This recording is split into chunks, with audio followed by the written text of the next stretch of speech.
me désole, c'est que j'ai apporté un document aussi que je souhaite partager avec vous. Excusez-moi. Non, sentez-vous à l'aise, Monsieur le Président. Le public ne demande qu'à avoir la lumière sur voilà. ces questions-là. Sentez-vous à l'aise. Il est là. Il est là. Je vous ai apporté un document qui est très important pour voir. Ça, sont tous les paiements et quand est-ce qu'on a émis les factures de l'ancien équipementier. Vous verrez que rien n'a jamais été respecté. Ça a été fait comme eux, ils souhaitaient. Et j'irai même beaucoup plus loin. À l'année 2019, nous avons joué avec cet équipementier. Vous verrez que le premier paiement survient en 2020, je crois, le 9e mois. Oui, le 9 décembre. Ah, le 9 décembre. Donc, vous voyez qu'il y a beaucoup trop de choses. Et pire, parce qu'il faut qu'on parle de toutes ces choses. Un contrat initial qui était de 750 000 euros, je pense, si mes souvenirs sont exacts. À peu près 500 millions de francs CFA. Oui. Je n'ai trouvé aucun PV qui donnait à l'ancien exécutif le droit de modifier ce contrat. Ils se sont donné la liberté de casser ce contrat à 50%, prétextant qu'il y avait les problèmes avec le Covid. Mais je tiens à rappeler à toutes ces personnes que l'équipe nationale du Cameroun a joué plus de matchs en 2019 qu'en 2020. Donc comment on peut me dire ça? Et beaucoup plus loin, ils ont cassé aussi la clause qui disait qu'on devait reverser à la Fédération camerounaise de football une partie d'argent de la vente des maillots. Et toutes ces choses ne sont pas correctes et je crois que toutes ces choses ne sentent pas bon. C'est très curieux et bizarrement, on vient, on nous pointe du doigt, mon exécutif et moi-même, en disant que oui, nous avons fait ceci. Non, personne n'est heureux de sortir d'un mariage et il n'y a rien de personnel. C'est une question de business. Ces gens se font de l'argent au dos de la Fédération camerounaise de football, notre équipe nationale. Il est normal que la Fédération camerounaise de football se retrouve dans un contrat. Pourquoi? Parce que nous comptons sur ça pour payer les salaires, pour développer le football. Dites-moi, où est-ce que nous prenons l'argent pour donner au club? Le sponsoring, je suppose. Alors, si un sponsor ne respecte pas ses engagements, que voulez-vous que nous fassions? Alors, je résume, Monsieur le Président. Vous avez trouvé un contrat d'un demi-milliard au moment de l'exécution. Non, je n'ai pas trouvé un contrat de demi-milliard. J'ai trouvé un contrat qui était initialement prévu à 750 000 euros, qui a été modifié. Donc, faites le compte. Qui a été modifié à 50%, donc à 50%. Donc, c'est toutes ces choses qu'on ne dit pas aux Camerounais et on nous dit que... Est-ce que vous avez notifié votre partenaire? Mais bien évidemment, oui. mais bien avant même, notre problème n'était pas de dire nous avons trouvé ce contrat, dont il fallait le respecter. La seule chose, parce que j'ai eu le plaisir avant la CAN, juste à quelques jours de la CAN, de recevoir ce partenaire-là, et j'ai dit quelle était notre vision par rapport à toutes ces personnes qui nous accompagnent. J'ai expliqué les difficultés financières que nous avions.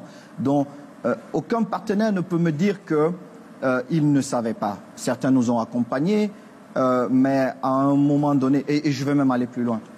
Vous savez, le même partenaire, quand nous sommes arrivés, il y a eu une histoire avec un autre partenaire majeur de l'équipe nationale où il y avait une histoire de 2 concerts. Et je crois qu'on parlait plus ou moins de 400 ou 500 000 euros. Où on me fait comprendre qu'il faut regarder de l'autre côté parce que nous avons les droits. Vous parlez de sociétés brassicoles, on ne va pas les citer. Voilà. Nous avons le droit de vendre la Fédération camerounaise de football et de nous faire de l'argent. Ce qui n'est pas sérieux. J'ai dit, c'est pas possible. J'ai appelé celle qui était au marketing à l'époque. J'ai demandé, mais est-ce que vous avez connaissance de ça? La personne, elle m'a gentiment répondu. On m'a bâclé un billet d'avion pour me dire d'aller à Douala et de m'asseoir. Je suis arrivé, la réunion, on ne m'a pas posé de questions. 20 minutes, j'étais là, je ne comprenais même pas de quoi il s'agissait. Résultat, certaines personnes très très proches de cet équipementier ont émis des factures pour que ces factures soient payées. Je me suis opposé parce que la Fédération camerounaise de football ou le président de la Fédération camerounaise de football est le seul à engager la Fédération camerounaise de football. Donc, quand vous regardez tous ces comportements malsains, vicieux, vous comprenez que notre exécutif avait marre qu'on ne respecte pas les clauses de ce contrat-là. Ça va?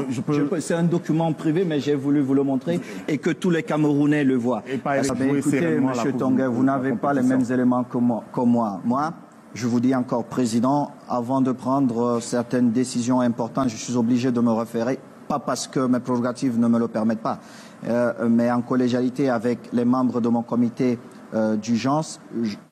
On se réunit, on débat sur la question et on prend la décision qui s'impose. Mais bien même quand j'avais la position de mon comité d'urgence, j'ai fait un exercice simple, c'est de parler à mes joueurs. Parce que vous trouvez des joueurs qui se sentent bien avec un maillot ou un autre, mais mes joueurs ne voulaient pas. Mes joueurs ne voulaient pas. Et tout ce que nous faisons, c'est pour travailler pour mes joueurs. Vous n'aviez pas cette information-là. Donc, financièrement, nous ne nous retrouvons pas. Parce que le contrat est exécuté d'une certaine façon. Mes joueurs qui ne veulent plus, ils ont commencé à dire oui, les joueurs ont apprécié, les joueurs ont dit ceci. Non, les joueurs ne voulaient pas. Ils m'ont dit, Président, vraiment trouvez-nous autre chose. J'ai été joueur, je sais ce que c'est. Je pouvais regarder ailleurs si ceux-là même qui doivent porter ces maillots, ces équipements, et me disaient, Président, vraiment, nous nous sentons bien, si, ceci. Alors oui, c'est pourquoi j'ai même fait le déplacement en Thaïlande pour voir de mes propres yeux. Il fallait un maillot beaucoup plus léger pour les joueurs. Il fallait d'autres choses, il fallait des shorts, il fallait des maillots des femmes. Comment voulez-vous que nos joueuses portent les mêmes maillots que les hommes? Ça ne fait pas trop sérieux. Laissez-moi terminer, Monsieur Tonguet. Donc, je voudrais vous dire, Monsieur Tonguet, au-delà de tout, nous avons pris nos responsabilités. D'autres peuvent estimer que ce n'était pas bien. Nous pensons que nous l'avons bien fait et nous avons prévenu nos partenaires de l'époque que, écoutez, vous êtes en retard sur vos différents paiements de plus de 5 mois, s'il vous plaît. Et en plus, j'ai appelé le président de cette firme-là. Je l'ai appelé, je lui ai dit, écoutez, ma trésorerie, elle est tendue. Est-ce que... On m'a dit, ben écoutez, vraiment, on a des difficultés en Chine. C'est pour recevoir le lendemain un email qui m'indique que suite à l'accord obtenu avec le secrétaire général, nous vous payerons en plusieurs tranches. Monsieur Tonguet, dites-moi, je suis le président de la Fédération camerounaise de football. Mon éducation me demande de vous appeler et de discuter. Vous m'envoyez un mail, vous me dites, suite à l'accord reçu, avec le secrétaire général de la Fédération. Je tiens déjà à vous rappeler que le secrétaire général, pour certaines questions, il ne peut pas engager la Fédération camerounaise de football. C'est impossible. Vous pouvez tourner ça comme vous voulez, c'est impossible. Et beaucoup plus loin... Sauf en cas de crise. Ah non, oui. Il ne peut pas engager la Fédération camerounaise de football. Il ne peut pas. Il ne peut pas. Et j'ai même pris la peine d'appeler mon petit frère pour lui demander, mais est-ce que tu as eu une discussion qui engage la fédération? Il m'a dit jamais. Ils ont interprété ça comme ils voulaient. Ils ont eu une discussion qui était autre que celle-là. Ils ont voulu l'interpréter. Mais vous avez eu déjà 3 secrétaires généraux. Laissez-moi, on reviendra sur ça. Voilà. On reviendra sur ça. Beaucoup plus loin, quand on revient un mois plus tard pour dire vous devez vous acquitter de la dette que vous avez avec la Fédération camerounaise de football, on me dit, monsieur, vous devez ratifier l'accord verbal que nous avons eu avec le secrétaire général. Mais je sais que certains me prennent vraiment pour un idiot, mais je ne suis pas idiot jusqu'à ce point-là. C'était à quelle époque, monsieur le Président? Il y a quelques mois. Je ne peux pas vous donner la date. L'actuel secrétaire général. Le juge des référés n'entre pas dans les débats. Mais vous savez, je ne veux pas commenter non plus les décisions de justice, mais je vous demande de vous rapprocher de Maître Bayem. Et je crois qu'il a été suffisamment précis dans son communiqué. On peut voir l'antenne d'ailleurs. Dans son communiqué, nous laisserons la justice faire. Mais par contre, nous sommes toujours ouverts à une négociation. Parce que nous nous sommes promis de toujours négocier. Vous savez, quand nous sommes arrivés à la tête de la Fédération camerounaise de football, et les faits sont têtus, nous avons passé notre temps à négocier.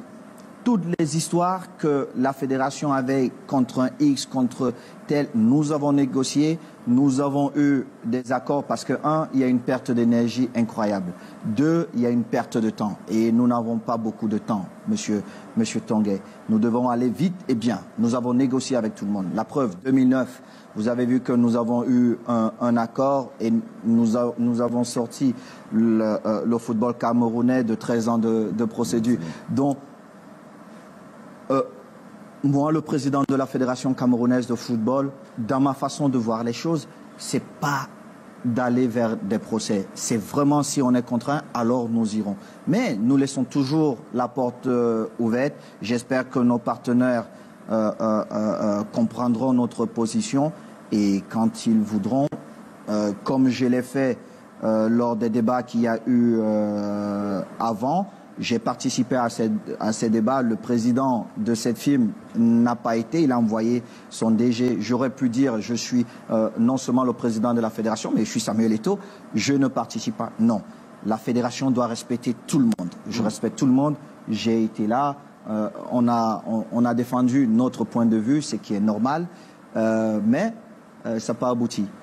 Maintenant, on doit continuer et puis on continue avec Vous avez certainement lu le code. Je pense que c'est la moindre des choses qu'il devait faire. Mais moi, rassuré, je l'étais depuis le premier jour. Je n'ai aucune inquiétude. On a voulu manipuler l'opinion en nous faisant croire que la FIFA, non. La FIFA n'écoute que ce que la fédération dit. Il n'y a rien de tout ce qu'on a voulu nous faire croire. Ne vous dites plus. Il n'y a aucun moyen de vous contraindre Monsieur Tanguay, le corps. Ce qui me frustre très souvent, c'est qu'on se dit ces petits Africains-là. J'ai vécu une grande partie de mon existence en Europe. J'ai fait quoi 26-27 ans en Europe. Je ne suis pas ce petit Africain complexé. Je suis un Africain décomplexé qui tutoie les autres, qui respecte les autres. Mais j'ai horreur quand on pense qu'on devrait nous mettre de côté. Peut-être